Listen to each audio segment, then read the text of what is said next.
মানুষ বলে পজিটিভ থাকো, পজিটিভ থাকো, শুধু ভালো চিন্তা করো।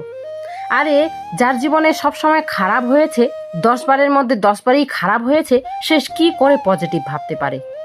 যে কখনো ভালো দেখেইনি বেচারাটা, সে কি করে ভালো ভালো ভাবতে পারে? তোমার বলাতে সে কি পজিটিভ হয়ে যাবে? সে পাগল নাকি? সব ঠিক হবে, সব ভুল হয়ে এসেছে আর সব ঠিক হয়ে যাবে।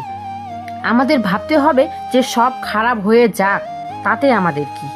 যেটা হবে হয়ে যাক, সেটাই জীবন। আমার পার্ট এটা পালন করতে হবে, পালন করব। জানি ঠান্ডা হাওয়ায় নয়, পুড়ে যাওয়া রোদে পালন করতে হবে। তো কি পালন করব, আমার পার্ট এটা। আমি সেটাকেও মন থেকে মেনে নিচ্ছি। খারাপ থেকে দূরে যেও না বন্ধুরা, যে সব ঠিক হয়ে যাবে, সব ঠিক হয়ে যাবে। খারাপটাকেও আগলে ধরে রাখো, ভালোটাও আমার, তুমিও আমার।